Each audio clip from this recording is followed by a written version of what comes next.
Olá a todos e bem-vindos ao canal AtecPT. Hoje falarei sobre a gravidade artificial em rotação. Desde os primeiros voos espaciais, havia uma grande preocupação sobre como o corpo humano reagiria na ausência de gravidade. Tanto que Yuri Gagarin teve que inserir um código de 3 dígitos para desbloquear os controles da Vostok 1, apenas no caso da gravidade zero deixar louco. Embora a primeira década de voos espaciais tripulados mostrasse que os humanos poderiam se adaptar facilmente à aceleração zero para as missões curtas, havia muitos motivos para pensar que para as missões mais longas seria uma boa ideia ter acesso a recursos de gravidade artificial, especialmente para a saúde a longo prazo da tripulação dentro de uma estação espacial. Sabe-se que mesmo após uma semana de exposição, o corpo humano perde lentamente massa muscular e óssea na ausência de gravidade. Apenas uma forma de gerar gravidade é realmente viável para voos espaciais: a gravidade artificial rotacional.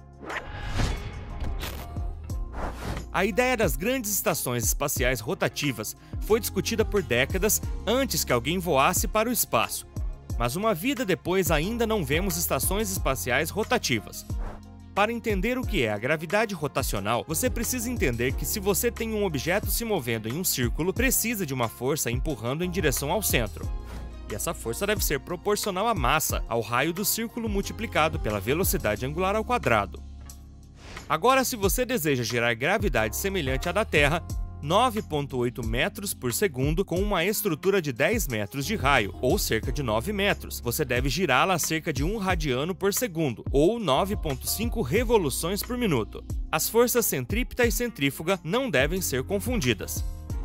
As instalações de força centrífuga são usadas para treinar pilotos e astronautas, e isto para que aprendam as técnicas de adaptação nos momentos em que têm que lidar com isso, para garantir que o corpo é capaz de suportar e que de fato funciona corretamente.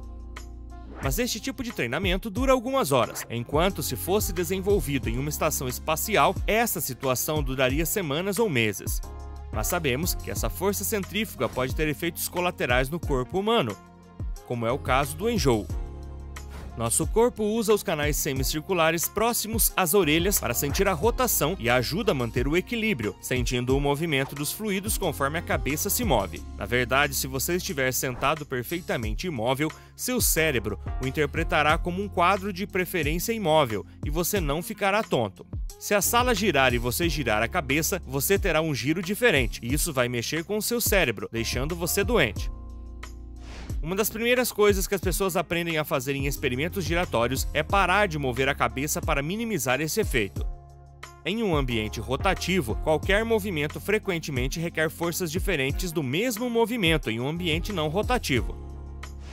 Portanto, em altas taxas de rotação, ao estender a mão para pegar, seu braço será empurrado para fora do caminho que seu cérebro prevê.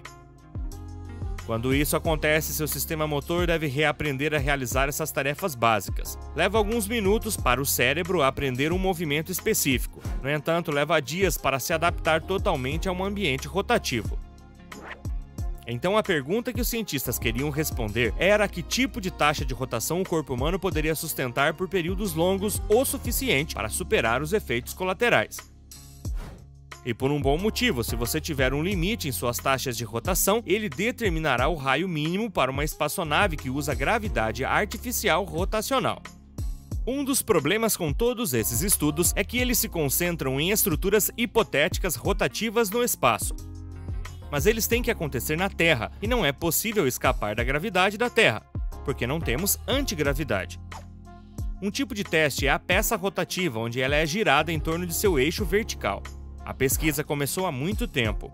O Laboratório de Pesquisa Médica dos Estados Unidos construiu em 1958 uma sala de rotação lenta, com 10 metros de diâmetro e onde havia alojamentos para os testes de longa duração de várias semanas. Em um determinado regime, as pessoas podiam funcionar com muito pouca adaptação, mas mais indivíduos começaram a sofrer de enjoo. No início, quando a sala girava cerca de 3 rotações por minuto, girar a cabeça era o que realmente desencadeava o enjoo. Mas a partir daí, as pessoas puderam se adaptar girando a sala cada vez mais rápido, e eles poderiam aprender a lidar com taxas de rotatividade muito maiores, embora algumas pessoas não puderam se adaptar e acabaram usando sacos de vômito com frequência. Na União Soviética, eles fizeram experimentos semelhantes, usando câmaras rotativas, e chegaram às mesmas conclusões. Mas a câmara rotativa é bem diferente de uma espaçonave que gira para fornecer gravidade artificial, porque o eixo de rotação é paralelo ao solo. Mas isso não é possível na Terra, por causa da onipresente gravidade da Terra. No entanto, testes foram realizados em grandes centrífugas com espaços inteiros no final e uma velocidade de rotação rápida o suficiente para inclinar o piso e fornecer uma superfície não inclinada para os ocupantes. Isso significa que não apenas o espaço está girando, mas também que você está lidando com uma gravidade mais forte devido às forças de Coriolis. Embora o sistema do elevador também seja outra coisa interessante, mover-se radialmente é realmente difícil, porque as forças da gravidade mudam rapidamente. Sobre este assunto, a NASA tinha um sistema de centrifugação muito grande. A instalação de ensaio rotativo foi construído pela Rockwell, na Califórnia. De um lado havia uma área de convivência de 12 metros de comprimento por 3 metros de largura. Na verdade, era uma seção de um avião e as pessoas viviam lá por uma semana de cada vez. Do outro lado estava a parede de caminhada, uma parede vertical com arreios para apoiar as pessoas. Elas poderiam ficar de lado nessa parede e simular subir e descer escadas. Isto é algo que será muito difícil para o seu corpo aprender neste tipo de ambiente. O único experimento que realmente forneceu gravidade artificial foi o Cosmos 782. Eles tinham plantas e animais em recipientes a diferentes distâncias do eixo de rotação, o que permitiu comparar diferentes ambientes gravitacionais simulados. É o teste de gravidade artificial mais importante já realizado no espaço. Também é notável, pois é a primeira vez que um experimento espacial reúne cientistas de vários países, incluindo Estados Unidos e União Soviética.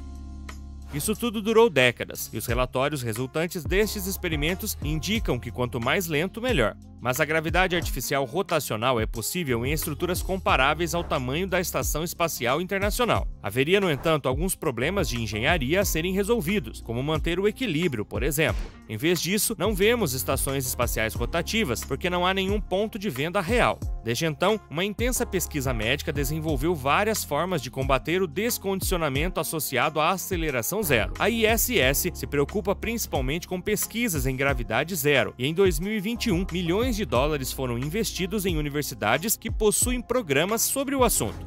No entanto, com a nova onda do turismo espacial, de repente há um número de pessoas que querem ir para o espaço e acham atraente a ideia de ficar no espaço por um tempo. Se você gostou do nosso tema, não hesite em curtir esse vídeo. Para assistir outros vídeos do mesmo gênero, se inscreva no canal. E acima de tudo, deixe-nos sugestões para os nossos próximos tópicos. Ative o sininho de notificações para ser um dos primeiros a ver o nosso próximo vídeo. E nos encontraremos muito em breve aqui no ATEC PT.